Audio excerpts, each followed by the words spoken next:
नमस्कार, स्वागत है आप सभी का इंडिया फर्स्ट न्यूज के खास प्रोग्राम एस्ट्रोलॉजी फर्स्ट में। दोस्तों, आपके काफी ईमेल्स हमें प्राप्त हुए हैं और दर्शक जो हमारे अब ये जानना चाहते हैं कि आखिर सनातन धर्म, जिसे हम हिंदू धर्म अब बोलने लगे हैं, वो क्या सिर्फ भारतवर्ष या अखंड भारत तक ही क्या सीमित था? विश्व के अलग अलग जो देशों में मौजूदा समय में क्या इसके प्रमाण मिलते हैं कि सबसे पहला और सबसे मूल धर्म सनातन धर्म ही था? हम चाहे बात करें यूरोप की, हम बात करें चाहे अरब की, हम बात करें चाहे उत्तर पूर्वी देशों की, चीन की, इंडोनेशिया की, क्या यहां भी सनातन धर्म के प्रमाण मिलते हैं? और अगर हम कहते हैं कि सनातन धर्म ही सब धर्मों की मां है, सब धर्म यहीं से निकले हैं, अगर हम ये कहते हैं कि सनातन धर्म विश्व का इकलौता और एकमात्र धर्म था, तो इसके क्या कुछ प्रमाण आज के दौर में देखने को मिलते हैं? यह भी यहां जानना जरूरी है कि आखिर इतना सब होने के बाद सनातन धर्म के जो प्रमाणों को कैसे नष्ट किया गया। इन तमाम पहलुओं पर हम चर्चा करेंगे, लेकिन सबसे पहले हम शुरुआत करना चाहेंगे कि आखिर सनातन धर्म की जो प्रमाण है वो कहां मिलते हैं। हम कोशिश करेंगे रिसर्च के जरिए आपको बताने की, और एक बार फिर इन तमाम रिसर्च को लेकर हमारे साथ मौजूद हैं आचार्य राजेश जी। आचार्य जी, आपका बहुत बहुत स्वागत है। धन्यवाद। आचार्य जी, सनातन धर्म अगर विश्व का एकमात्र इकलौता धर्म था, पूरे विश्व व्यापी था, एक ही धर्म पूरे विश्व में था मौजूद, तो फिर इसके प्रमाण कहाँ मिलते हैं और इस पर इतनी चर्चा क्यों नहीं हो पाती? इस पे आशुष, मैं आपको एक श्लोक बताता हूँ, उसके माध्यम से मुझे आपकी इस बात को शुरू करूँगा तो सही रहेगा जी। इसमें वायु पुराण का एक श्लोक है, उसमें 31, 37, 38 इसके वो श्लोक संख्या है। उसमें दिया हुआ है, सप्तद्वीप परिक्रांतम जम्बूदीपम निशोधत अग्रीद्र ज्येष्ठ दायांदम कन्यापुत्रम महाबलम प्रियवतो अविश्यत्तम जम्बूर्दीपेश्रम नृपम तस्य पुत्रा बभुरिहि प्रजापति सोजसः ज्येष्ठ नाभिरित ख्यात तस्य किम्बोरुज अनुज है। अर्थात इसका मतलब ये है कि मेक्सिको, अमेरिका, कजाकिस्तान, तुर्किस्तान, उज्बेकिस्तान, किर्गिस्तान, तुर्की, सीरिया, इराक, स्पेन, इंडोनेशिया, चीन आदि सभी जगह हिंदू धर्म के साक्ष्य पाए गए। और ये जो है जम्बूद्वीप जिसको हम बोलते हैं, जम्बूद्वीप पूरा एरिया ही जम्बूद्वीप आता था। हम बात करते हैं जम्बूद्वीप भरतखंड है, तो भरतखंड मतलब भारत उसका हिस्सा आता है। तो इस तरीके से जम्बूद्वीप के 9 हिस्से किए गए हैं, तो 9 हिस्से की हम पूजन कराते हैं। जब कोई हमारा कर्मकांड चलता है तो जम्बूद्वीप पे उस खंड का नाम लिया जाता है। चीन आएगा उसके खंड का बोलेंगे, भारत आएगा उसके खंड का बोलेंगे। इस प्रकार से 9 खंडों में इसको बांटा गया है। तो इसके जो सबूतों की यदि हम बात करें तो ये तो मेरे वायु पुराण से बनवाए, जो आज भी प्रमाणिक है कि 5000 साल पुराना ईसा से है ये पुराण जी। तो उसका ही एक उल्लेख इसमें किया है। दूसरा आपको बताऊँ, सिंधु घाटी की सभ्यता, सिंधु घाटी की सभ्यता आपकी 3000 साल से 5000 साल पुरानी सभ्यता है जी। सिंधु घाटी सभ्यता में आपको बेल का चिन्ह मिला है, सूर्य के चिन्ह मिले हैं, भगवान के चिन्ह मिले हैं, नंदी मिला है, शिवलिंग मिला है। तो ये भी एक जो भारतीय संस्कृति जिसको हम पूजा जाता है हमारे यहाँ, वो प्राप्त हुए हैं। इंडोनेशिया की यदि हम बात करें तो इंडोनेशिया तो आज भी, वहाँ आप जाओ कभी घूमने इंडोनेशिया, तो वहाँ के लोगों से बात करना तो अभी भी हिंदू धर्म को मानते हैं, अभी भी गीता और रामायण को पढ़ते हैं। जबकि विश्व का सबसे बड़ा वो इस्लामिक मुल्क है इंडोनेशिया। आप जाओगे तो आपको मिलेगा वहाँ किस तरह के, मतलब काफी वहाँ पे मंदिर भी पाए गए, काफी नहीं मंदिर भी है, और वहाँ आज रामायण होती है, रामलीला होती है, कृष्ण लीलाएं वहाँ पर होती हैं। और आप जाओ, आपको यहाँ जितनी अच्छी सुंदर मूर्तियां नहीं मिलती, उससे अच्छी मूर्ति वहाँ पर मिलती है। लकड़ी की काष्ठ की भगवान राम सीता की इतनी बढ़िया बढ़िया मूर्ति मिलती हैं, आप जाओगे देखकर आश्चर्य होगा। आप एयरपोर्ट से घुसते ही आपको भगवान शेषनाग विराजे हुए दिख जाएंगे आपको शेष के ऊपर। तो आपकी शुरुआत ही वहीं से होगी कि कुछ था। अब वो लोग बोलते हैं हमने आत्मा बेची, धर्म परिवर्तन किया है, पर हम तो आत्मा थोड़ी हमने बेची है। तो वो आज भी कमल की पूजन करते हैं, उनके सिक्कों पे मिल जाएगा। पूजन पाठ की आज भी उनकी पद्धति वैसी है, तो वहाँ आज प्रमाण मिलते हैं और बहुत सारे मंदिर हैं। दूसरा, रावण के समय को हम लें तो रावण के समय में इंडोनेशिया था, मलेशिया था, बर्मा था, साउथ इंडिया था और लंका था। ये रावण के समय का जो रावण का जिसको बोलते राज्य, इन क्षेत्रों में रावण का राज्य था। तो निश्चित रूप से वहाँ भी एक सनातन संस्कृति थी। अब बेटिंगन शहर की यदि बात करें तो वहाँ रोम में एक 6000 साल पुराना, ईसा से 6000 साल पुराना एक शिवलिंग मिला है, जो आज भी रोम के एक संग्रहालय में है। और बेटिंगन जो शहर है, वो उस शहर की रचना आप देखेंगे तो आपको ये क्लियर दिख जाएगा कि इसकी रचना भगवान शिव के लिंग के रूप में है, उसको आप कभी नक्शे पे देखना तो एक बीच में आकार बना हुआ और सीधी सी एक रोड गई हुई है, जो हमारे वास्तुशास्त्र में बहुत महत्वपूर्ण मानी जाती है कि शहर के बीच के हिस्से को खाली रखा जाता है, उसके आसपास रोड बनाई जाती है, तो शहर को ही शिवलिंग नुमा बनाया हुआ शहर है वो। मैंने तो ये भी सुना है कि आचार्य जी वेटिकन का जो शब्द है वो वाटिका से है, निकल कर आया। हाँ, संस्कृत को ही देखते हैं तो वाटिका से उसकी उत्पत्ति, और वो शहर वैसा ही है, वो जो क्षेत्र बनाया हुआ यदि आप देखोगे तो वो वैसा ही मालूम पड़ेगा। फिर कंबोडिया को देख रहे हैं, कंबोडिया का नाम पहले यशोधपुर नाम था उसका, तो कंबोडिया का सूर्यवर्धन वहाँ पे राजा थे 11वीं शताब्दी तक, तो वहाँ उन्हीं के राज रहा है। उसके बाद फिर आज वहाँ देखते हैं भगवान विष्णु के मंदिर मिलते हैं, भगवान शिव जी के वहाँ बहुत पुराने पुराने शिवलिंग मिलते हैं, भगवान विष्णु जी की भी वो गदा और चक्र वाली मूर्ति मिलती है। अच्छा। इसका मतलब हम जैसे बोलते हैं कि भगवान कृष्ण के पास चक्र आया, इसके पहले भगवान विष्णु जी का मुख्य अस्त्र शस्त्र है जो चक्र के रूप में, तो वो भी मंदिर वहाँ 7-7 हजार साल पुरानी मूर्ति उसमें मिली है। अफ्रीका को देखते हैं जिसको आज हम बोलते हैं कि बहुत नया शहर है या पुराना था तो कैसे था, वहाँ भी 6000 साल पुराना शिवलिंग बहुत अच्छी स्थिति में, बहुत अच्छी मीन्स उसमें बिल्कुल भी तोड़फोड़ नहीं और वैसा उनको प्राप्त हुआ है, और वही वहाँ के संग्रहालय में रखा हुआ है। और वो अफ्रीका में मिस्र एक देश है जिसकी सबसे पुरानी सभ्यता मानी जाती है, और वहां भी आचार्य जी कमोबेश मूर्तियां ही मिलती हैं, खुदाई से निकल रहा हूं, लेकिन उसके बावजूद भी कहा जाता है कि साहब देखिए वो तो मूर्ति पूजा जो है वो पुरानी थी और अब जो है निराकार और इस तरह की बातें कही जाती है, लेकिन कहीं पे भी खुदाई करें तो शिवलिंग और मूर्तियां निकलती ही हैं विश्व के किसी भी कोने में। बिल्कुल, आपने क्या किया, भारतीय संस्कृति को नीचा दिखाने के लिए, अपनी संस्कृति को ऊंचा बढ़ाने के लिए आपने सतही तौर पर तो तोड़ दिए मंदिर, लेकिन सतही तौर पर चूंकि ये संस्कृति आज लाखों साल पुरानी बात करती है, वो कहीं ना कहीं खुदाई करते हो तो खुदाई करने में फिर दूसरे किसी भी धर्म के अवशेष नहीं मिलते हैं, फिर अवशेष मिलेंगे तो शिवलिंग के मिलेंगे, फिर अवशेष मिलेंगे विष्णु के मिलेंगे, फिर अवशेष मिलेंगे नंदी के मिलेंगे, तो वो जो अवशेष मिल रहे हैं वो संकेत इस बात के हैं। पूरी दुनिया में आज आप अमेरिका चले जाओ, अमेरिका में कितने हजार साल पुराना हनुमान जी की मूर्ति मिली, तो यदि आप अमेरिका को नया देश मानते हो 400 साल पुराना, तो 11,000 साल पुराना हनुमान जी का वहां पर कैसा मिला बिल्कुल स्वरूप, तो वो और आज एक रिसर्च है तो वहां पे तो शायद ये भी कहा जाए कि कपी प्रजाति थी जो कि वानरों की, वो वहां पाई जाती थी। नहीं, ये भी है, भगवान कपी जो प्रजाति है जिसको बोलते हैं ना कि बंदर थे, ये बंदर जैसे ही दिखते थे, इवन वो मनुष्य जाति का एक बहुत थोड़ा सा कमजोर रूप कह सकते हैं उसे, उसके पूंछ हुआ करती थी, लेकिन बुद्धिमान बहुत हुआ करते थे। उस जात उस मतलब वैरायटी के लोग अब नहीं है कि हनुमान जी की बात थोड़ा सा उल्लेख आता है, कुछ कुछ लोग हैं वहाँ पर जो कभी दिखते हैं, पर मूल जाति यही थी। तो इन सब क्षेत्रों को देखा जाए और इन सब के रिसर्च को देखा जाए, इनकी खुदाई की सब चीज़ों को देखा जाए, तो पूर्ण रूप से सनातन धर्म ही था जो जिंदा है और आज भी जिंदा है, और आज भी खुदाई कर रहे हैं, आज भी मिलता चला जा रहा है। तो इसके पूरे प्रमाण इतने सारे तो मैंने आपको दिए, वैसे बहुत सारे प्रमाण है मेरे पास इसके जी, हड़प्पा मोहनजोदाड़ो, हाँ मोहनजोदाड़ो हड़प्पा, उसकी आप देखो तो नगर ही कितने अच्छे बसे हुए थे वहाँ की, तो आज ये बोलते हैं कि पता ही नहीं पड़ा संस्कृति कैसे नष्ट हुई, या तो कोई महामारी होगी या पानी की कमी होगी, संस्कृति नष्ट हुई होगी। तो उस प्रकार से कई भूकंप आ जाते हैं, पहले भी आप जैसे बद्रीनाथ केदारनाथ को देखते हैं, एक भूकंप के बाद दोनों में 300 किलोमीटर की दूरी हो गई, नहीं तो पहले दोनों मंदिरों का एक ही पुजारी हुआ करता था। तो उस तरह से कुछ परिवर्तन हुए हैं और भारतीय संस्कृति का कहीं ना कहीं कमजोर हुई। पर आचार्य जी, जर्मनी के लोग खुद को आज भी आर्यन ब्रीड का ही मानते हैं, वो कहते हैं कि हम आर्यन रेस से ताल्लुक रखते हैं, जो कहीं ना कहीं भारत से ही जो उसका जुड़ाव है। इंग्लैंड में भी ये पढ़ने में आता है कि वहां पर सूर्य पूजा हुआ करती थी, ईसाई धर्म से पहले वहां पे सूर्य पूजा हुआ करती थी।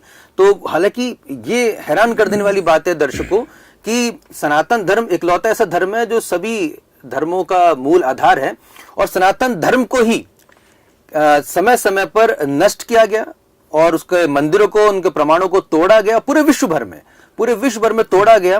और इस पूरे तोड़फोड़ के बाद आचार्य जी ऐसी खामोशी ओढ़ ली गई और नया इतिहास रचा गया, नई किताबें लिख दी गई, उन पुरानी किताबों को, उनके प्रमाणों को जहां भी हो सकता था नष्ट भ्रष्ट किया गया।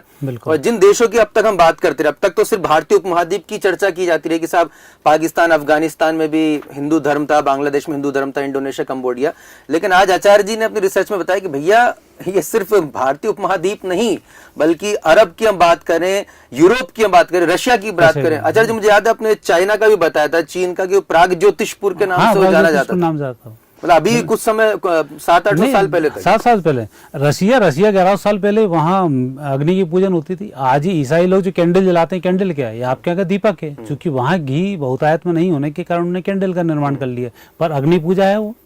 रसिया में जल की पूजा होती थी, विद्युत जो चमकती थी उसकी पूजन करते थे वो। वहाँ पे भी 3 प्रकार के देवताओं का पूजन होता है, आज भी वहाँ लोग इस चीज को मानते हैं।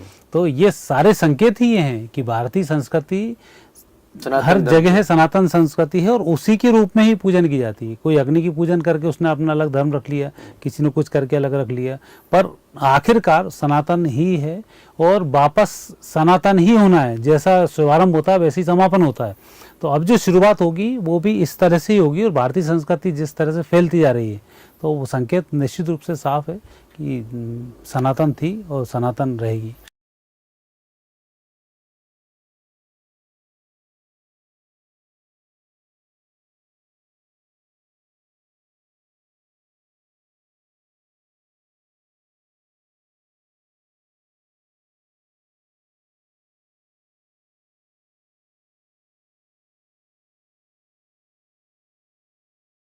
अजर जी, लेकिन ये सवाल उठता है कि आखिर ऐसा कौन सा कालखंड था जिसकी वजह से सनातन धर्म कमजोर हुआ, और इस तरह के आताताइयों ने, कहा जा सकता है कि जिन्होंने मंदिर तोड़े, तमाम प्रमाण तोड़े और उसका नए सिरे से इतिहास लिखना शुरू कर दिया। तो सबसे पहले जड़ें कब कमजोर होना शुरू हुई, कब कहा जा सकता है कि इस तरह की शुरुआत हुई? इसकी शुरुआत में सबसे ज्यादा विभीषिका जो घटी वो महाभारत कालीन थी।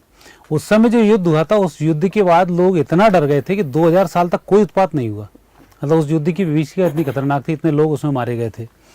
उसके बाद फिर लोग इधर उधर तक फैल गए, कुछ अलग गए, कोई कुछ चले गए। फिर इसके बाद चाणक्य चंद्रगुप्त के टाइम हुआ, अशोक के टाइम जो है कि युद्ध पे लड़ा गया, तो उसने कलिंग जो उसने युद्ध लड़ा, युद्ध लड़ने के बाद घोषणा कर दी अब मुझे युद्ध नहीं लड़ना है, वो बौद्ध धर्म उसने अपना लिया। तो पहले बौद्ध धर्म फैलना शुरू हुआ, चीन में पूरा बौद्ध धर्म गया, अफगानिस्तान में बौद्ध गए, चीन यहाँ बौद्ध गए। बौद्ध के लोग फिर अहिंसा परमो धर्मा के लोग हुआ करते थे। तो उसमें फिर जो विकृत मानसिकता के जो लोग हुआ करते थे, इन्होंने उनको पकड़ना शुरू किया। तो सबसे पहले बौद्धों को कन्वर्ट किया, चीन कन्वर्ट हुआ, अफगानिस्तान कन्वर्ट हुआ। ऐसे करते हुए भारतीय संस्कृति को धीरे धीरे नुकसान हुआ।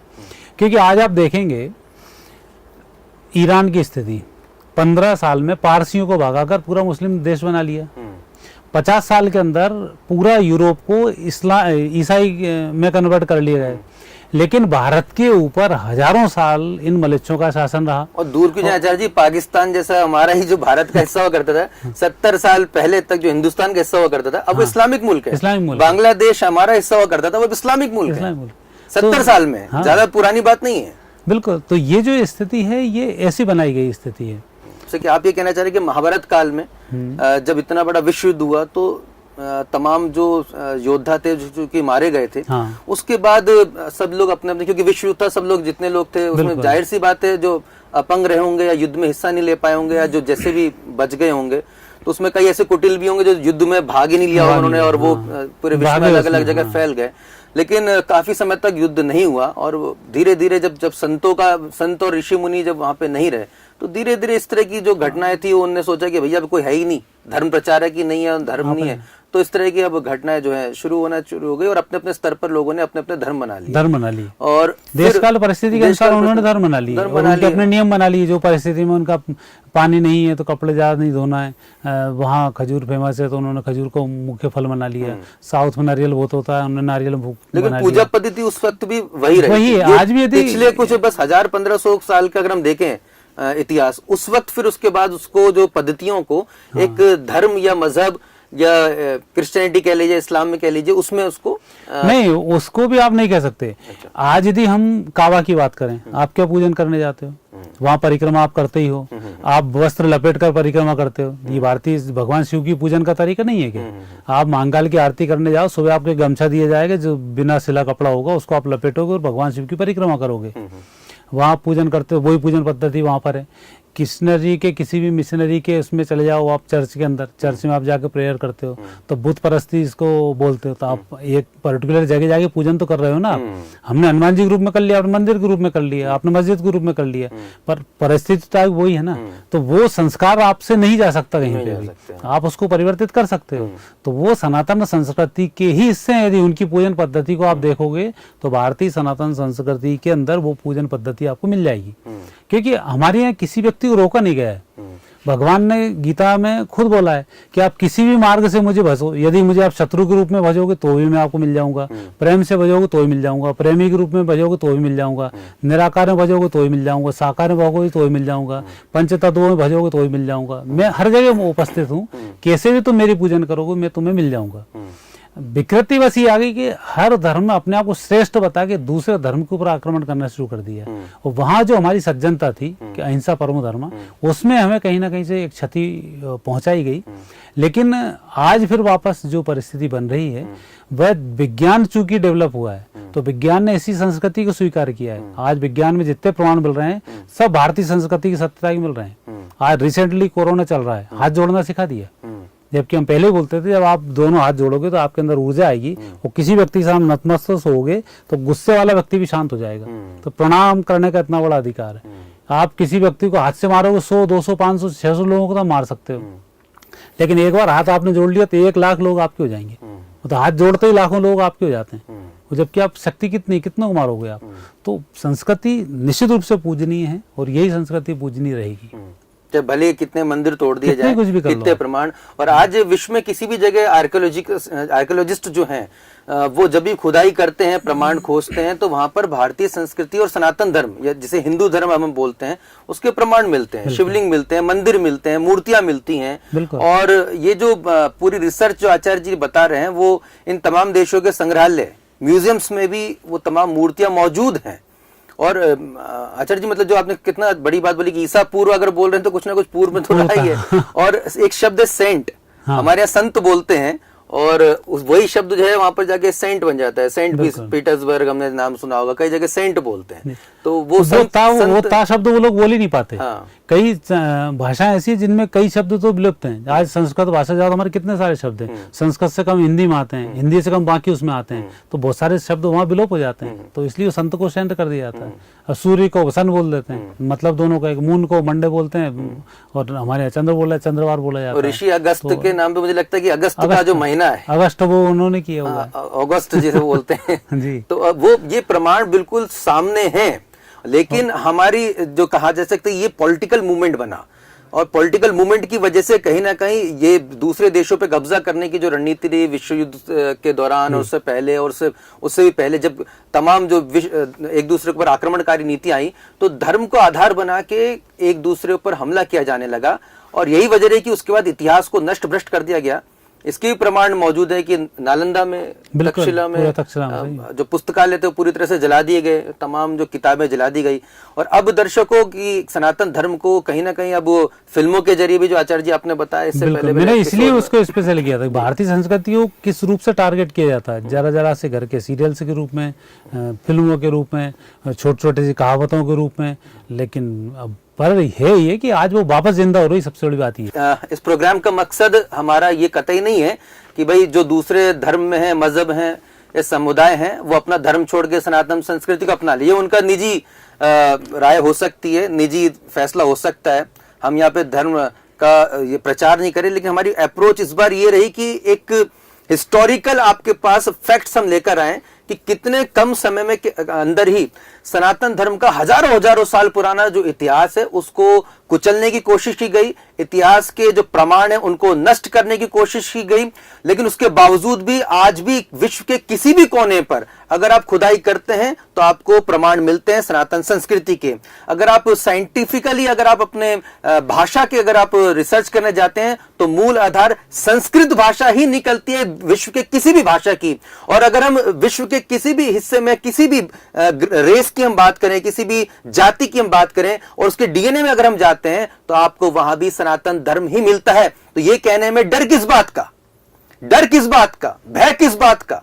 सिर्फ इसलिए कि अगर हम ये बोल देंगे तो हमें मार दिया जाएगा, सिर्फ इसलिए कि अगर हम बोल देंगे सत्य को तो हमें कुचल दिया जाएगा। अगर हम ऐसा सोचेंगे, ऐसा सत्य बोलने से परहेज करेंगे, तो निश्चित तौर पर भारतवर्ष में का भी इतिहास बदलते देर नहीं लगेगी। और जो भी सभ्यता अपने सत्य से जी चुराती है, मुंह चुराती है, तो उसे फिर किसी भी प्रकार से रहने का अधिकार नहीं है। हमारी कोशिश यहाँ पर यह है कि सर्वधर्म सद्भाव की हमारी जो भावना है उसको हम जरूर हम यहाँ पर प्रणाम करते हैं। साथ ही साथ जो हकीकत है, सच्चाई है, उसको मैं प्रमाण आपके सामने रखने की छोटी सी हमने कोशिश की है।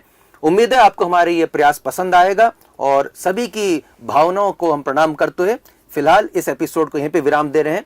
आपके सुझाव और आपके ईमेल्स का हमें इंतजार रहेगा। बहुत बहुत शुक्रिया। नमस्कार।